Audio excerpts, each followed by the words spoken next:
Hello everybody and welcome to another edition of Charts with Dan. In case you missed the announcement last week, I'm going to move the show to Mondays for the summer movie season because I'm trying to grow the audience of the show and I understand that box office news is timely. So we're going to be using estimates versus actuals, and I know some people had a reaction to that last week saying, well, the show's not going to be as good or I'm going to put less effort into it. It's the same amount of research I do and have done for the show forever. The only difference is, yes, some of these will be estimated numbers. If there are corrections to make or if I have to make adjustments, there will be a section right here on the show every single week where I'll go back and say, here's some corrections and adjustments from last week. If a show drops in or out of the top 10, if there's a per theater average or something that didn't come in, that information is still going to be there. The show's just going to be structured a little bit differently. And you know what? If we get through this period and the audience hasn't grown, or I want to go back to Tuesday, or I want to go back to using the actuals, we can always do that. That's the great thing about running your own channel. You can do whatever you want. So if you're a little trepidatious about it, I get it, but give it a shot. I think you're going to find out that this is pretty much the same show. So we're going to be parked right here on Monday mornings for the foreseeable future, at least the next several weeks.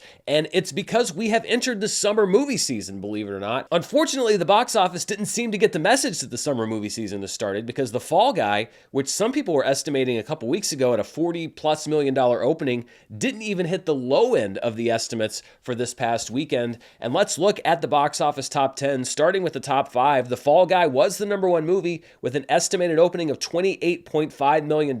I'm hearing that The Fall Guy may come in around $1 million lower than that estimate by the time actuals come out later today, but not a great performance to kick off the summer movie season, and we'll look at a lot of breakdowns for its performance in a few minutes. In second place was an old movie, Star Wars Episode 1, The Phantom Menace. The 25th anniversary re-release brought in just over $8 million to come in second place. Star Wars Episode 1, it should be noted, has now passed $480 million domestically, including all re-releases. That passes Frozen 2 for number 22 all time. Another $18 million or so would put The Phantom Menace over $500 million domestically. In third place is Challengers, which dropped 49.1% in its second weekend at the box office. Its domestic total is now just under $30 million. Taro opens in fourth place at $6.5 million, and then Godzilla Kong: The New Empire rounds out the top 5. In its sixth weekend of release, it dropped 37.7%, a $4.5 million total. Its domestic gross is now over $188 million.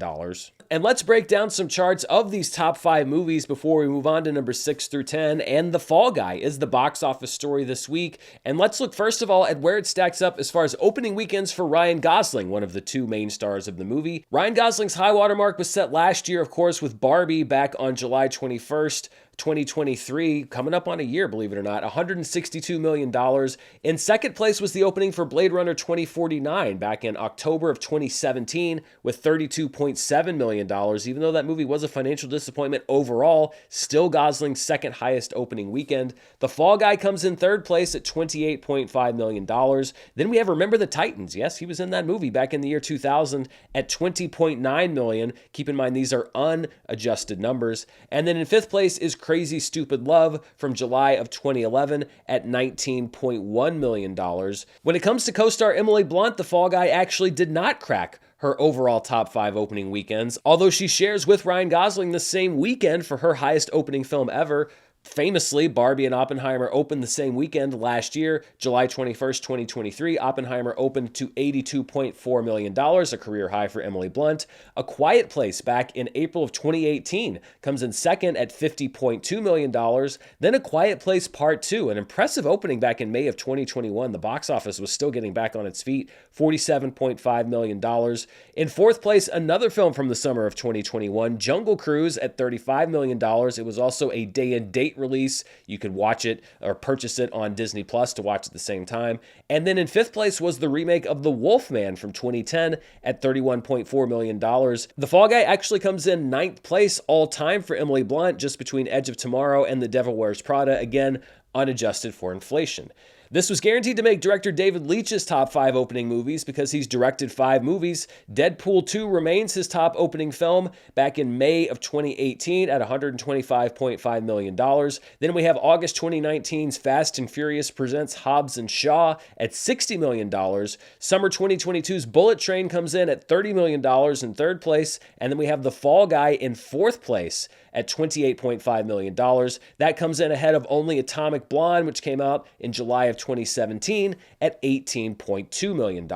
So as I mentioned, not a great start to the summer movie season. The opening weekend in May here in the 21st century has become the unofficial kickoff for summer movies. And when we look at the lowest grossing wide releases for this first weekend in May since the year 2000, excluding only 2020 when theaters were pretty much closed, we see that The Fall Guy comes in the middle. The lowest grossing release for the first weekend in May was back in May 2021. This almost deserves its own asterisk. It was Guy Ritchie's Wrath of Man. Theaters were still getting back up to speed. It was not a typical movie season, but it was a wide release and theaters were open, so it counts. $8.3 million, the lowest grossing first weekend in May release since 2000, again excluding 2020. Then we have Ridley Scott's Kingdom of Heaven back in May of 2005, probably the closest thing that you could compare The Fall Guy to. It opened to $19.6 million, but again, that's not really your standard summer movie opener, even at that point. Then we have The Fall Guy, the third lowest opener for a first weekend in May release since the year 2000 at $28.5 million.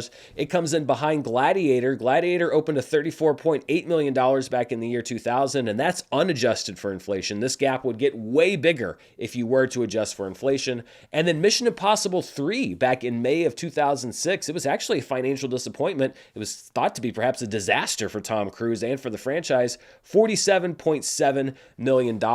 So really not great company for The Fall Guy, especially when you consider this was a $130 to $150 million movie. It was expected to hopefully kick off a resurgence in the box office, and instead it was just a continuation of what we've seen throughout most of the year with a couple of exceptions, which is a very disappointing turnout for the movies. And when you look at it, you have two stars. I know some people said, well, Ryan Gosling and Emily Blunt aren't huge movie stars. They are still pretty big stars. It's an action comedy. The response from the audience was actually pretty strong when you look at things like CinemaScore, its audience scores. The reviews were good. All of the ingredients were there. It's a fun, big action comedy, and the audience just flat out didn't show up. And you can't really look to any other external factor, reviews, etc., other than the fact that they just didn't seem interested. They either decided to wait and watch it at home, or just didn't want to see this movie at all. We have another big test coming up this weekend with Kingdom of the Planet of the Apes, but for people that were hoping that we have a big summer surge to offset the first 4 months of the year,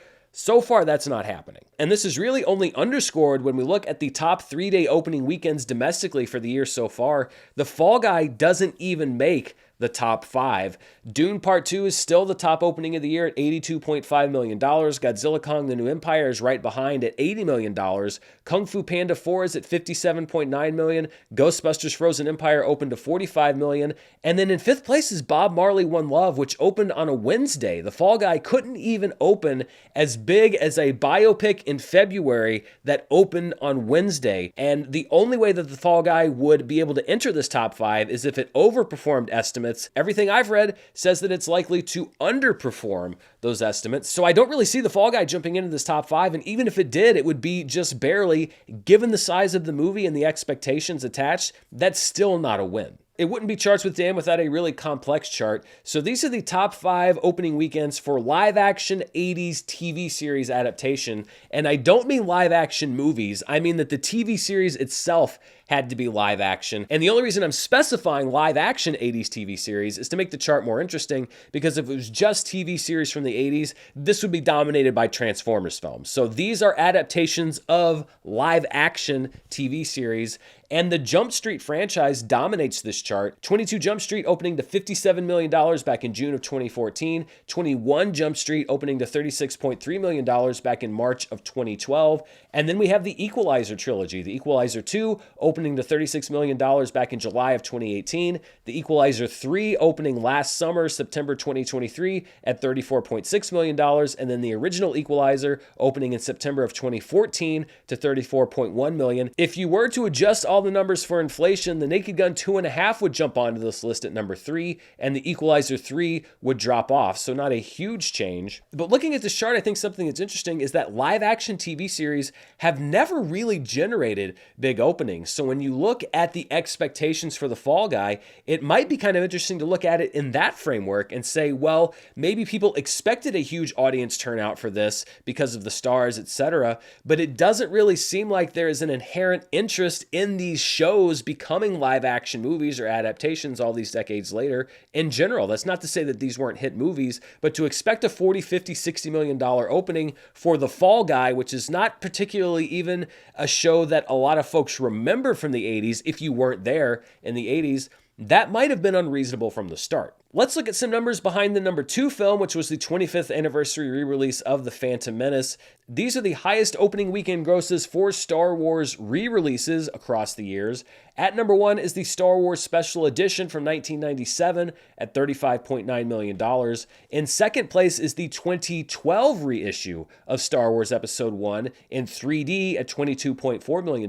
That is the release, by the way, that spawned Honest Trailers, which is what blew up Screen Junkies, which is why they ended up hiring me to come and help them edit stuff, which is why I'm sitting here today. So really, in a weird way, I have Star Wars Episode 1 to thank for my career as a movie critic. And, you know, that's a very complicated feeling to have. In third place is the Empire Strikes Back Special Edition from 1997, which opened to $21.9 million.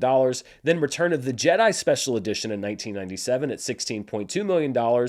And Star Wars Episode 1, the 25th anniversary re-release, actually comes in 5th place with $8 million as far as opening weekend grosses for re-releases in the Star Wars franchise. But there have been so many over the years that I did want to adjust the numbers for inflation to see which of these movies would still be in the top 5, and most of them are, just in a different order. Adjusted for inflation, the highest opening re-release for Star Wars is the Special Edition from 1997 of Episode 4, or as it was called back then, Star Wars, at $69.8 million.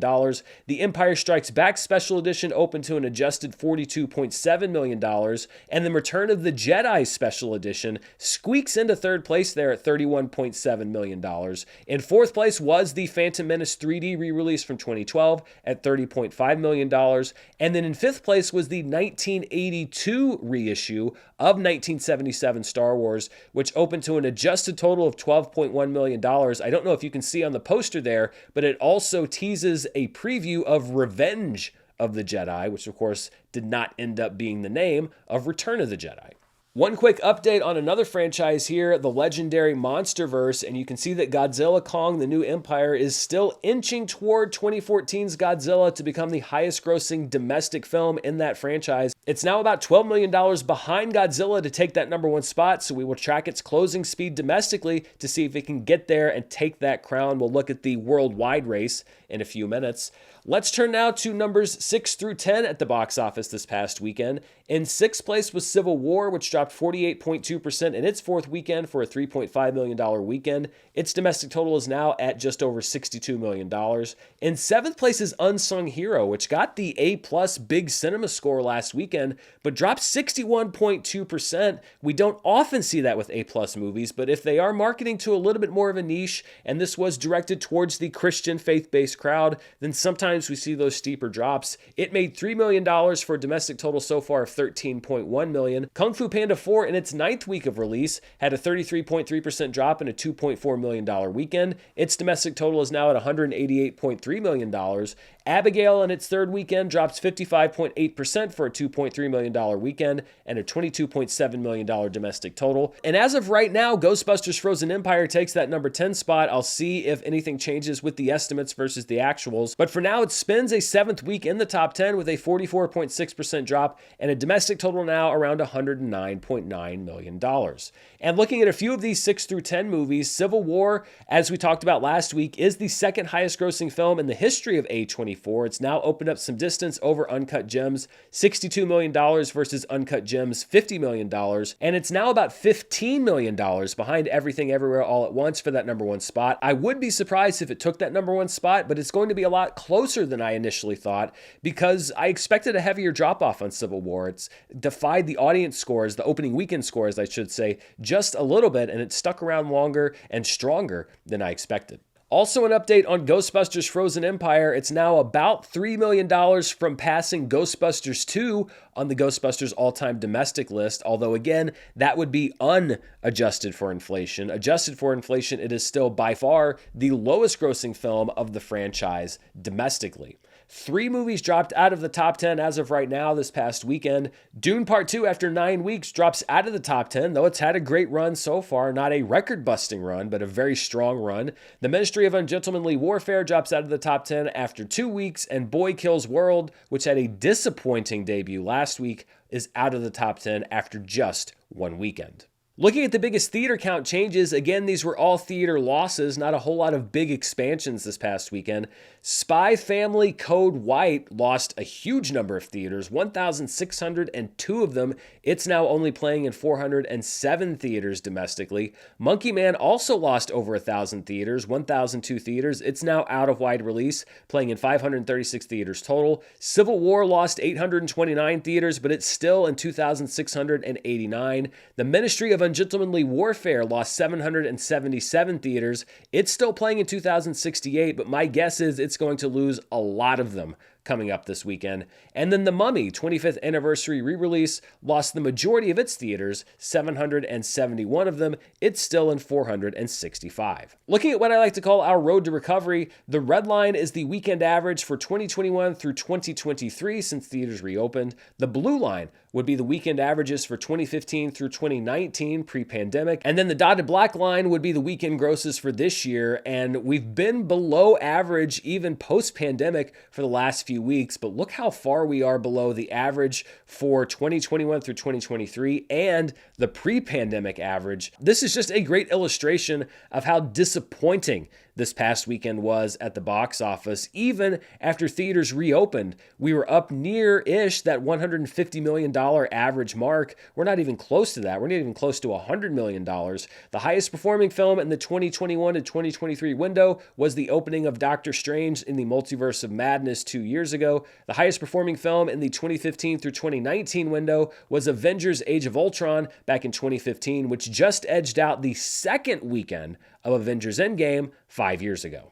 Let's take a look now at the international box office. So these are all the movies outside of the United States and Canada. It was a holiday weekend in China, the May Day holiday. It's a Wednesday through Sunday window, and it's now a big movie release window there. And so the highest grossing international film was a film from China called The Last Frenzy, which made $29.6 million. It's about a man who finds out that he only has 10 days left to live. And what he does, it looks like some kind of wacky hijinks. I don't know. I haven't seen it. I don't live in China. In second place was The Fall Guy, which had opened in some international markets last weekend. It opened in more this past weekend and made $25.3 million. In third place is another Chinese film called Formed Police Unit, about a Chinese peacekeeping force that heroically performs their duty around the world. We see a lot of these types of films on the big Chinese holidays very often. It made $23.8 million and actually had the biggest gross altogether for the entire 5-day holiday when you look at Wednesday and Thursday in addition to Friday through Sunday. In fourth place was a film out of Hong Kong called Twilight of the Warriors Walled In, about the rough life inside the walled city of Kowloon. And then in fifth place was the Garfield movie. That's right, it's the one that's coming out here in a few weeks. It's getting a jump in several markets, including Mexico, Spain, and Brazil, and it brought in $22 million. I put the Garfield movie on my summer top 10. A lot of people said, I don't know if that was such a great choice, but that's not a terrible opening. I also didn't put The Fall Guy on my summer top 10, and even more people said that I was stupid to not put The Fall Guy there, but I just didn't have a great feeling about the movie. That's not to say that my instincts are right on everything, but sometimes it's not the movies that you think it's going to be, because you're right, The Fall Guy had all of the right elements, but they just didn't seem to come together. When you take the international grosses, you combine them with the domestic grosses, we get the top 5 films worldwide, and The Fall Guy is number 1 at $53.8 million. This is not a worldwide opening weekend. That technically would have been last weekend, but it is a 522% jump in its gross from last weekend due to the many more markets, including the domestic market that it's now open in. The Last Frenzy is the second highest grossing movie in the world at $29.6 million. That is, of course, solely the Chinese gross. Formed Police Unit is in third place at $23.8 million. Twilight of the Warriors Walled In is in fourth place at $22.2 million. And the Garfield movie is just behind in fifth place at $22 million flat. I mentioned that I wanted to update everybody on the legendary MonsterVerse grosses worldwide, and that's because Godzilla Kong: The New Empire has moved up a spot. It is now the second highest grossing film in the franchise. It has bypassed the gross of 2014's Godzilla, which is at $529 million. It's now at $546.8 million, and it's about $25 million shy of passing Kong Skull Island to become the highest grossing worldwide film in the legendary MonsterVerse. We have seen a lot of movies and franchises trending down this year. The MonsterVerse with Godzilla Kong: The New Empire is one of the few that's trending up. We've got a lot more to get to, but before we do, I want to thank the sponsors for this week's show. This episode's brought to you by ExpressVPN. If you're like me, you use your phone for everything: ordering food, checking out at the big box store, booking your ride share, leaving angry messages at the Academy for not nominating Toni Collette. Okay, well, that last one might just be me. But did you know that the phone companies collect data on what you're doing? They say it's to better understand your interests, but really all they want to do is sell that info to advertisers. Why help them cash in when you can protect your activity with ExpressVPN? ExpressVPN is an app that prevents your phone carrier from being able to see the sites you visit and sell it off to third parties. All it takes is one tap of a button and all of your network data gets encrypted and rerouted through ExpressVPN's secure servers for ultimate privacy. iPhone, Android, tablet, it doesn't matter. ExpressVPN works on all your devices, and the best part is one subscription can be used on up to 5 devices at the same time. When your phone carrier tracks you, that's a gross invasion of privacy. You can either keep letting him cash in on you, or you can visit expressvpn.com/Murrell to get the same VPN I use. Take back your online privacy today and use my link to get 3 extra months free. That's expressvpn.com/Murrell, expressvpn.com/Murrell. This episode's brought to you by Storyworth. We're coming up on Mother's Day here in the US, and there are some stories about my mom's life that I just love to hear. Whether it's stuff from before I was born or from when I was a kid, knowing my family history helps me to know myself better. Just in time for Mother's Day, I have the perfect gift that captures all of her stories for my family forever, and it's called Storyworth. Storyworth helps you preserve precious memories and stories from your mom or anyone in your family for years to come. Each week, Storyworth emails your loved one a thought-provoking question that you get to help pick, like what their grandparents were like, or where they were when we landed on the moon, or for my mom, what the toughest part of raising me was. All your loved one needs to do is respond to their question prompt email with a story. Long or short, it doesn't matter. After a year of fun and questions, Storyworth compiles your loved one's stories and photos into a beautiful keepsake hardcover book that you'll be able to share and revisit for generations to come. I have a book already from my mom that's packed with stories, some of which I'd heard before, some of which I didn't even know, and it's something that I will keep forever. Give all the moms in your life a unique, heartfelt gift that you'll all cherish for years. Storyworth. Right now, save $10 on your first purchase when you go to storyworth.com/Murrell. That's storyworth.com/Murrell to save $10 on your first purchase. So last week I made my summer box office predictions, and as we do every year here on the show, week to week, we will track the summer box office. So here's how the summer box office chart looks after week 1 of the summer movie season. The Fall Guy is the #1 movie of the summer right now because it is the biggest movie that's come out so far this summer at $28.5 million. These are all wide releases that are on this chart, by the way. Star Wars Episode 1 is actually the second highest grossing movie of the summer right now. So yeah, look at that. 25 years later, it's still got it at just over $8 million. And Tarot rounds out the list right now at number 3 with $6.5 million. Just to remind you of what my picks were last week for the 10 highest grossing domestic films of summer 2024, I picked Despicable Me 4 at number 1, Deadpool and Wolverine at number 2, Inside Out 2 at number 3, Twisters at number 4, Kingdom of the Planet of the Apes at number 5, Furiosa, a Mad Max saga at number 6, A Quiet Place Day 1 at number 7, The Garfield movie at number 8, Bad Boys Ride or Die at number 9, and then sort of my wild card pick was Alien Romulus at number 10. And when we do this side-by-side comparison, this helps me keep track and it helps people keep track week to week. None of my predictions have opened yet. That's why they're all in white there. Once they open, I'll have them highlighted in different colors. Yellow will be a movie that I picked but is not in the correct placement in the top 10. Green would be a movie that I picked and is in the correct placement in the top 10. And then red would be a movie that I picked in my top 10 but that has been eliminated from contention. So it's all white right now because my first contender, Kingdom of the Planet of the Apes, doesn't open until this upcoming weekend. My predictions are on the left. The actual summer top 10 is on the right. And this is how we'll be tracking it for the next several weeks. Let's move on now to some of the more specialty charts from this past weekend. And the first one that we'll look at is the per theater averages, which movies were making the most per theater. At number one was I Saw the TV Glow, which is an A24 release. It started its buzz at the Sundance Film Festival and is now in very limited release. It'll expand into wider release over the next couple weeks. It brought in $29,085 per theater in just 4 theaters around the country this past weekend. In second place is Wildcat, which is a biopic of Flannery O'Connor, directed and co-written by Ethan Hawke, starring Maya Hawke and a very deep supporting cast. That film brought in $19,380 per theater in 3 theaters. In third place is Evil Does Not Exist, which is Ryusuke Hamaguchi's follow-up to the Oscar-nominated Drive My Car. Evil Does Not Exist won the equivalent of second place last fall at the Venice Film Festival. It brought in $15,100 per theater in 3 theaters. Then we have The Fall Guy, which brought in around $7,000 per theater in just over 4,000 theaters. And The Roundup Punishment from South Korea, which expanded to 72 theaters and brought in $3,932 per theater. This is the chart that's probably most affected by not waiting for actual numbers because some of the smaller movies don't report grosses until Monday. So if there are corrections or additions to make, we'll do that next week and I'll revise those charts then. Looking at the top per theater averages for 2024, it seems like we're adding to this list every single week.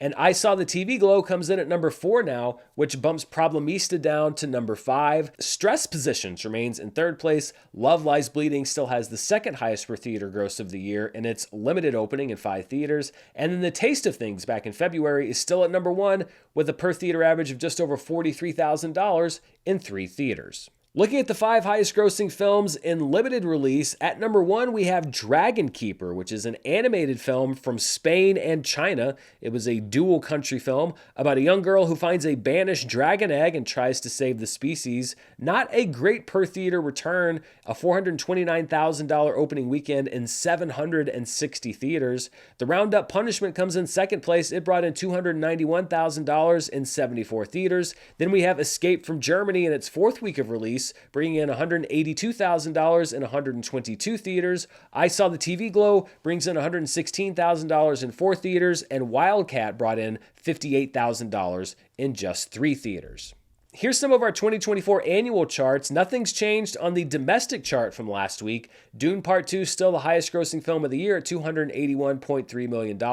Kung Fu Panda 4 is number 2 for right now, but it's only about $300,000 ahead of Godzilla Kong the New Empire, and even if the estimates are a bit off, that could switch as early as today. Ghostbusters Frozen Empire is in 4th. Bob Marley One Love is in 5th. Mean Girls is in 6th. The Beekeepers in 7th. Civil War is in 8th. Argyle's in 9th place, and Madam Web still clinging on to number 10. Looking at the highest grossing films worldwide for 2024, again, no change from last week here. Dune Part 2 is at number 1 with $708.2 million. Godzilla Kong the New Empire is in second place at $546.8 million. Then Kung Fu Panda 4 at $520 million. YOLO, Pegasus 2, Article 20, and Boonie Bear's Time Twist, all Chinese films, make up numbers 4 through 7. Then we have Ghostbusters Frozen Empire with $195 million at number 8. Bob Marley One Love at number 9, and The Beekeeper at number 10. One chart that does not get updated every week, but that I do update as needed, is the worldwide 365-day chart. So if you take today and you go back one whole year, what are the top 10 films over that 1 year period? And we have a movie that rotated out. If I were doing the 365-day Hall of Fame, Guardians of the Galaxy Volume 3 would join that Hall of Fame because it has been on this chart since it opened last year, which was this past weekend last year. So we're rotating out out Guardians of the Galaxy. That means that Barbie, of course, is still the highest grossing film of the last year since May 6, 2023, with Oppenheimer at number 2. Fast X gets bumped up one spot to number 3. Dune Part 2 gets bumped up one spot to number 4. And Spider-Man Across the Spider-Verse gets bumped up one spot to number 5. Wonka's up 1 to number 6. The Little Mermaid is up 1 to number 7. Mission Impossible Dead Reckoning Part 1 is up 1 to number 8. Godzilla Kong the New Empire actually joins the list for the first time. Its gross is now enough to put it as one of the 10 highest grossing movies of the past year since May 6th of last year. So it's there at number 9. No More Bets stays at number 10. And we are in the summer movie season, so if things start going right, we should start seeing a lot more movies joining this list. Before we go, as we often do, I haven't done it for the last couple weeks, I want to take a look at a weekend in box office history, and this was kind of interesting to me because a lot of people say, well, why is it that the summer movie season starts the first weekend in May? And that's not always how it was. It usually started unofficially on Memorial Day weekend, but in the early 21st century, studios started saying, well, we're going to put some of our big summer movies out in early May because we want to get a jump on everything. And so I'm going to go back to the year, arguably, where it started. Now, Gladiator opened on the first weekend of May back in the year 2000, and it certainly was a big movie, but I don't think that it was necessarily meant to be a summer blockbuster. It had that prestige tinge to it. So I'm going to make the arguable case that this was the weekend where Hollywood started launching its big summer blockbusters on the first weekend in May. It's the weekend of May 4th through the 6th, 2001, which saw the release of The Mummy Returns. That is a summer movie if ever there was one. It opened on the first weekend of May in 2001. The next year, the first Spider-Man film opened on the first weekend in May, and then we were off to the races. The Mummy Returns opened to $68.1 million back on May 4th, 2001. It ended up with a domestic total around $202 million. In second place was Driven, a Formula One film directed by Rennie Harlan, written by and starring Sylvester Stallone. It dropped 50.7% in its second weekend for a $6 million total. Its domestic total to that point was at $21.5 million, and it finaled out at $32.7 million.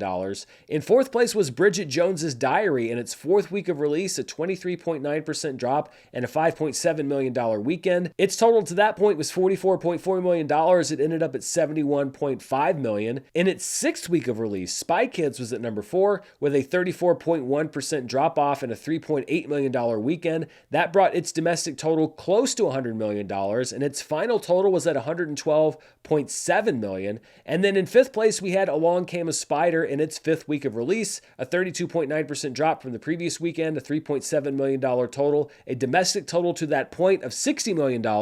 Its final gross would wind up at $74 million. Of course, it's fun to look at these numbers from 20 plus years ago, but what would they look like in today's dollars? Well, that's why I'm going to do what I always do with this box office flashback. I'm going to push the inflation button. And when you do that, you see that The Mummy Returns opened to the equivalent of $120.2 million in today's money. That's just how far off we are from 20 plus years ago as far as this first weekend in May. We had a $120 million opener versus our $28.5 million opener this past weekend. The Mummy Returns ended up around $356.4 million. And I remember people were kind of disappointed with that. People would kill for that gross now. Driven had a $10.5 million adjusted weekend. Its final adjusted gross was around $57.7 million. Bridget Jones's Diary had an adjusted weekend of $10.1 million. Its final domestic gross adjusted was around $126.2 million. Spy Kids had an adjusted weekend of $6.7 million. Its final adjusted total was $198.9 million. That first Spy Kids movie was a big hit. And in fifth place was Along Came a Spider at a $6.6 million adjusted total. Its final domestic total adjusted was $130.7 million. And that does it for Charts with Dan this week. We have another big summer movie opening this weekend that I did put on my personal top 10 list, and that is Kingdom of the Planet of the Apes. I will have a review for that film on Thursday morning. I'm seeing it on Wednesday. The only other wide release that we're seeing this upcoming weekend is Not Another Church Movie, which is a parody movie of Tyler Perry movies. Having seen them all, I watched every single one of them for the Schmodown. I can tell you that most of them kind of felt like a parody of themselves, but they get their own parody, so that will be the only other wide release competing with Kingdom of the Planet of the Apes, the only other new wide release, I should say. And then in limited limited release around the country, among many other films, is Chris Pine's directorial debut, Pool Man. Critical response has not been very positive so far, but if you like Chris Pine, he directed it, he's starring in it, so you got a Pine-a-palooza for you this upcoming weekend. Of course, I'll be tracking everything right here on the channel, and I'll be right back here next Monday morning with another edition of Charts with Dan, where we talk about the gross of Kingdom of the Planet of the Apes. Is this the movie that's going to kickstart the summer movie season, or are we going to be sitting back here disappointed again next week? We'll just have to see what happens. And of course, stay tuned right here to the channel because I'm going to have my review of Kingdom of the Planet of the Apes. I do actually have a streaming Charts with Dan show that's going to be coming up. It's been a couple months, so we're going to catch up on some streaming numbers. I'm working on a new story about Paramount. They have two big deals for a buyout or an acquisition or a merger. Which one are they going to take? Are they going to take none of them? It's very complicated. There's a lot of moving pieces, so I want to try to break that down and try to bring that to you this week. Plus, you never really know what's going to happen in the world of entertainment. Thank you so much for taking a big chunk of your Monday to sit here and listen to me yell numbers at you. As always, thanks to the sponsors for this week, ExpressVPN and Storyworth. Check the description below for more info about both of them. And most of all, thank you. Until next time, stay safe, and I'll see you then. Bye.